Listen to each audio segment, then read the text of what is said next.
শুভ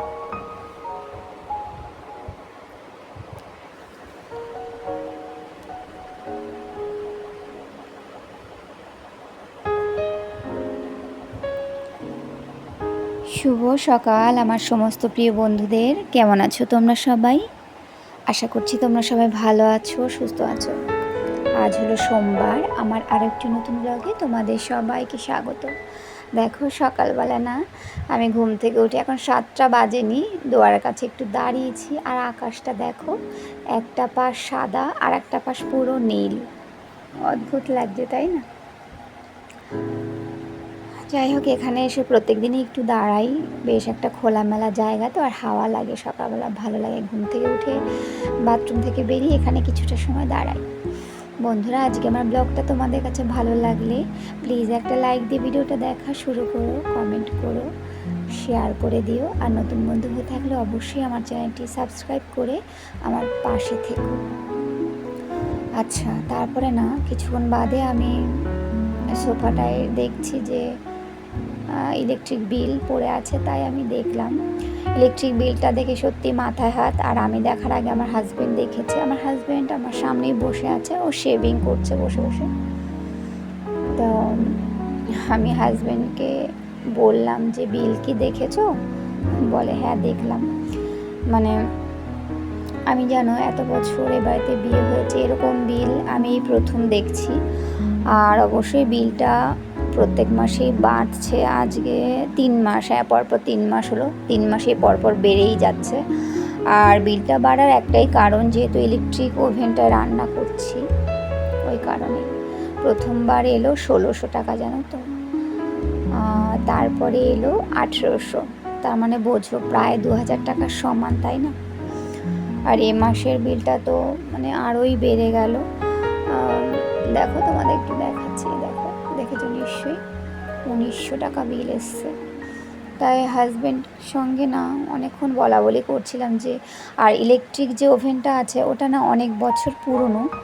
আর এখন তো নতুনত্ব কত রকমের বেরিয়ে গেছে, মানে কত সিস্টেম আছে সেইগুলোতে দেখি। এবং অনেক মানুষই তো এবার নিয়েছে না, গ্যাসের ক্রাইসিসের জন্য বহু মানুষ নিয়েছে। যাই হোক, এবার হাজব্যান্ডকে এটাই বলছিলাম যে আমাদের ইলেকট্রিক ওভেনটা যেহেতু অনেক পুরনো, এই কারণে কি এত বিল আসছে নাকি। তবে হ্যাঁ, গরমের সময় কারেন্টের বিল একটু বেশি আসে, কারণ গরমের সময় ফ্যান তো মানে ঘরে যে পাখা তো বন্ধ করে মানে এপাশ ওপাশ ঘোরার উপায় নেই। যখন প্রচণ্ড পরিমাণে যে পরিমাণে গরম চলছে এখন, মানে যেখানেই বসো না কেন যেন আগে ওপরের দিকে চোখ যায় যে ফ্যান চলছে কিনা, এরকম একটা ব্যাপার। যাই হোক, তাই বলছিলাম যে মোটামুটি একটা হিসাব করে চলছি, তারপরেও কারেন্টের বিল এতটা আসছে। তা বলছিলাম হাজব্যান্ড, মানে আমি মনে মনে ভাবছিলাম যে ইলেকট্রিক ওভেনটায় ভাবছি রান্নাটা বন্ধই করে দেবো। ইলেকট্রিক ওভেনে শুধু ডাল আর ভাতটা করি, তাও তো কত কিছু মানে টুকটাক কিছু মেনটেন করেই করছি, তারপরেও এরকম বিল আসছে, ওটা একটা টেনশনের ব্যাপার হয়ে যাচ্ছে।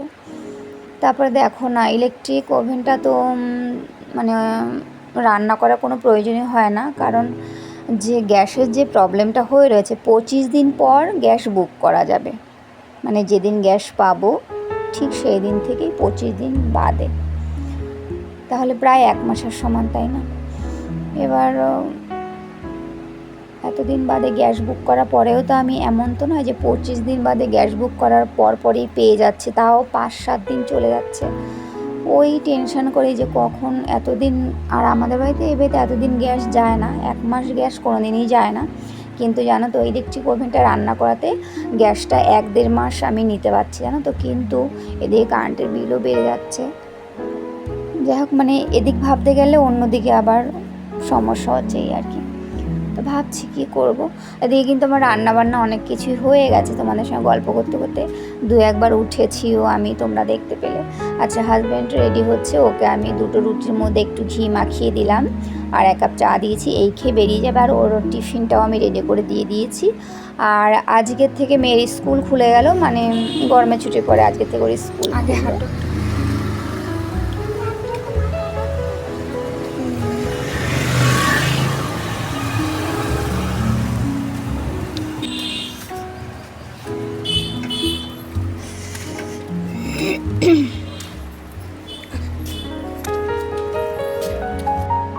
কালকে থেকে তো আবার স্কুল খুললো, এবার আবার সেই আগের রুটিন। তবে হ্যাঁ, এই গরমে স্কুলে যাওয়াটা একটু কষ্টকর হয়ে যায়। যাই হোক, তবে না, এই বাজারের কাছেই চলে এসেছি, বাজারের ওপর, দুর্গানগর বাজারের ওপর দিয়েই তো স্কুল যেতে হয়। তা যেতে যেতে কয়েকটা মানুষ বলল যে শোনা যাচ্ছে, একটু আধটু শুনতে পাচ্ছি যে প্ল্যাটফর্মের ওপরে, আর হ্যাঁ খবরেও দেখলাম প্ল্যাটফর্মের ওপরে কোনো দোকানপাট নেই। তা শোনা যাচ্ছে দুর্গানগর বাজারটাও নাকি অনেকটা ভাঙা পড়বে। তাই বলা বলি করছে রাস্তার মধ্যে লোকজন যে বাজার ভেঙে গেলে বাজারঘাট করে খাওয়া বন্ধ হয়ে যাবে, এই সমস্ত নানান কথা বলা বলি করছিল, মানে মেয়ে নিয়ে যেতে যেতে যেটুকু শুনলাম। যাই হোক, বাড়িতে এসে না আমি এক গ্লাস শরবত বানিয়ে খেয়ে নিয়েছি, নুন চিনি লেবুর শরবত খেয়ে নিয়েছি। এবার আমি না আজকে কী রান্না করব, আজকেও মাছ নেই বাড়িতে, কারণ হাজব্যান্ডের দেরি হয়ে গেল, তাই মাছ বাজারে যেতে পারিনি। তাই বললো ঘরে কি আছে তুমি কিছু বানাও। তা ভাবলাম দেখি নিরামিষ কিছু, আজকেও নিরামিষ কিছু করতে পারি কিনা। তো এখানে কাঁঠালের বীজ আছে, মানে পাশে একটা দিদি না আমার মেয়ে কাঁঠাল খেতে ভীষণ পছন্দ করে, ওকে না কিছুটা কাঁঠাল দিয়ে সেই বীজগুলো আমি শুকিয়ে রেখেছিলাম। এই দেখো, কাঁঠালের বীজ দিয়ে এই গরমের সময় ডাঁটা আলু কুমড়ো দিয়ে কাঁঠালের বীজের সবজি কি ভালো লাগে বলো, নিরামিষ বলো চিংড়ি মাছ দিয়ে বলো, দুটোভাবেই ভালো লাগে। আর এখানে করব ঝিঙে আলু পোস্ত। ঝিঙে আলু পোস্তটা আমার হাজব্যান্ডের ভীষণ প্রিয়, তাই সকালবেলা তো হাজব্যান্ডকে ডাল করে দিয়েছি, আর গতকাল রবিবারে মাংস হয়েছিল, সেই মাংস তুলে রাখি, ফ্রিজে রেখে দিই। সেই মাংসটাই মানে আজকের দিনে গরম করে, মানে সোমবার সকালবেলা গরম করে দিয়ে দিই, আর ডাল দিয়ে দিয়েছি, এই দিয়ে দুপুরবেলা খেয়ে নেবে। আর সকালে তো দেখলেই রুটি আর চা খেয়ে গেল। চলো, সবজিগুলো কাটা হয়ে যাওয়ার পরে আমি না স্নান করে জামা কাপড় সব মেলে দিয়ে এসছি, আমি রান্না করে চলে এলাম। এবার আগে ঝিঙে আলু পোস্তটা করে নেব, তারপরে ওই সবজিটা করব। বন্ধুরা তোমরা প্লিজ কেউ স্কিপ করে ভিডিওটা দেখো না, সম্পূর্ণ ভিডিওটা দেখার অনুরোধ রইল। ভিডিওটা তোমরা দেখতে থাকো, আশা করছি একটু হলেও ভালো লাগবে। আমি সমস্ত দিদিভাই দাদা ভাইদের ভিডিও, সে ছোট বড় যেই ভিডিওই আসুক না কেন, যত বড় ভিডিও আসুক না কেন, আমি কিন্তু প্রথমে একটা লাইক দিই, সম্পূর্ণ ভিডিওটাই দেখে নিই। হ্যাঁ, অবশ্য কাজ করতে করতে ভিডিওগুলো দেখি। আচ্ছা, আমি এখানে পোস্তর মধ্যে না একটু পেঁয়াজ দিয়েছিলাম, পোস্ত পেঁয়াজ আর লঙ্কা বাটা একসাথে দিয়ে দিলাম, আর নুন হলুদ সব তো দিয়ে দিয়েছি। এবার একটু ভালো করে কষিয়ে নেওয়ার পরে আমি জল দিয়ে দেবো পরিমাণ মতন। আর ঝিঙে দিয়ে তো প্রচুর পরিমাণে জল বের হয়, একটু মাখা মাখা, একটু ঝোল ঝোল, একটু মাখা মাখা এরকম করব। আর তোমাদের কোন একটা ব্লগে বলেছিলাম এই বাড়িতে কোনো দিনই পোস্ত খায় না। এই রেসিপিটা সম্পূর্ণ আমার মায়ের রেসিপি। আর আমাদের বিয়ের পরে আমার হাজব্যান্ডকে আমার মা যখন প্রথম, মানে তার নতুন জামাইকে যখন প্রথম করে খাইয়েছিল, সেই থেকে আমার মানে হাজব্যান্ড এই রেসিপিটা ভীষণ পছন্দ করে। তারপরে আমি যখন একটু আধটু করে রান্না করা শিখে গেলাম, তখন আমার হাজব্যান্ড এরকম বললো যে মা এই রেসিপিটা করতে তুমি আস্তে আস্তে সেটা বানানোর চেষ্টা করো। যাই হোক, এখন তাকে বানিয়ে খাওয়াই, বলে যে না ভালো লাগে। এই রেসিপিটা আমার খুব ভালো লাগতো, মানে আমার মা যতদিন ছিল, এখন আমার কাছে আর ভালো লাগে না। এখন আমি নিজে রান্না করি, তাও খেতে ভালো লাগে না, শুধু হাজব্যান্ডের জন্যই রান্না করা। যাই হোক, আমি সামান্য একটু চিনি দিয়ে দিলাম, আর একটুখানি মানে নেড়ে চেড়ে জাল দেবো, তারপর নামিয়ে ফেলবো। চলো, রান্নাটা কিন্তু হয়ে গেল, এবার আমি নামিয়ে ফেলবো। তারপরে এবার কাঁঠালের বীজ দিয়ে সবজিটা করব।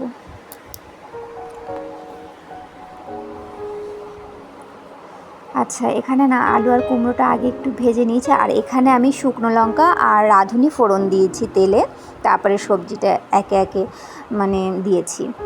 এবার সমস্ত সবজি দিয়েছি, আর এর মধ্যে অল্প একটু আদা জিরে বাটা দিলাম, আর লঙ্কা বাটা, ব্যাস এই হলো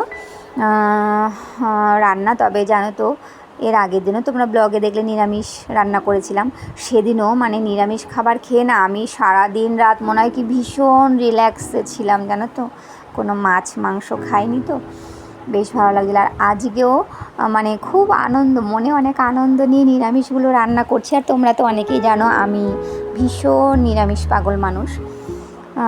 যাই হোক, আর দেখবে প্রত্যেক দিন যদি মাছের গন্ধ নাকে থাকে, কার ভালো লাগে বলো? আমার সত্যি এই বাড়িতে এসে আমার একটাই বিপদ, এরা এত মাছ খায়, রেগুলার মাছ, আমি পাগল হয়ে যাই জানো তো। কি করব, পাগল হয়েই মানে আছি আর কি। তবে মাঝে মাঝে নিরামিষ সবজি করি, আমি ওই দিয়েই খেয়ে নিই জানো তো। আর মাছ ওনাদের জন্য থাকে, সবার জন্যই মাছ থাকে, আমি মাঝে মাঝে নিরামিষ খাই। তোমাদের হয়তো 2-1বার দেখেছেও আমি মাছ খাই না, আমি নিরামিষ দিয়েই খেয়ে নিই। আর রাতের বেলা তো আমাদের প্রত্যেক দিন রাত্রেবেলা মানে ভাত, শুধু তো আমি রাতেরবেলা ভাত করি, ভাতের মধ্যে 2 রকমের সিদ্ধ বা 1 রকমের সিদ্ধ দিয়ে দিই, মানে ভর্তা যেটাকে বলে, সেই দিয়ে আমার রাতের খাওয়া, মানে ওতেই যেন আমি তৃপ্তি করে খাই জানো তো। কোনো তরকারি মাছ মাংস আমার রাতে একদমই প্রয়োজন হয় না, যদি থাকে তবে একটু মুখে দিই, এছাড়া আমার ভালো লাগে না। যাই হোক, ভালো করে কষানোর পরে তো জল দিয়ে দিয়ে ঢাকা দিয়ে দিয়েছিলাম। রান্নাটাও কিন্তু আমার হয়ে গেল। এবার সব শেষে না আমি একটু ভাজা জিরের গুঁড়ো দিলাম আর একটু বেশি করে ধনেপাতা দেবো, ব্যাস, তাহলে রান্নার স্বাদ মানে ভীষণ মজাদার হয়ে যাবে। ভীষণ মজা, তাই না বলো? এরকম একটা রান্না খেতে মানে কী যে স্বাদ, সে যারা খায় তারাই বোঝে, তাই না? চলো, এই রান্নাটাও হয়ে গেল, মানে রান্নাবান্না আমার মোটামুটি সব কমপ্লিট। তবে ভীষণ তাড়াহুড়ো করছি, কারণ মেয়েকে আনতে যেতে হবে। আর রান্নাবান্না সেরে আমার রান্নাঘরটা পুরো পরিষ্কার করতে হবে। এখন ঠিক এই মুহূর্তে আমি প্রচণ্ডভাবে মানে ছুটবো রান্নাঘরে আর কি, কত তাড়াতাড়ি রান্নাটা মানে রান্নাঘরের কাজটা গুছিয়ে রেডি হয়ে বেরিয়ে পড়বো। চলো, রান্না কমপ্লিট। দেখো, এই হলো ডাল করেছিলাম পেঁপে আর ডাঁটা দিয়ে। পেঁপে ডাঁটাটা ঠিক বোঝা যাচ্ছে না, যাই হোক তোমাদের বললাম। আর এই যে পোস্তর তরকারি, আর হলো নিরামিষ তরকারি কাঁঠালের বীজ দিয়ে। আজকে আমার রান্নাবান্নাগুলো তোমাদের কেমন লাগলো অবশ্যই কমেন্ট করে জানিও। আর ভিডিওটা তাহলে এখানেই রাখি, তোমরা সবাই ভালো থেকো, সুস্থ থেকো। তোমাদের সাথে দেখা হবে আরও একটি নতুন ভিডিও নিয়ে। আর একটা কথা বলা হয়নি, আগামীকালকে না আমি যত সম্ভব বাপের বাড়িতে যাচ্ছি। বাপের বাড়ি গেলে তোমাদের সঙ্গে অবশ্যই শেয়ার করব। তোমরা ভালো থেকো, সুস্থ থেকো, সাবধানে থেকো।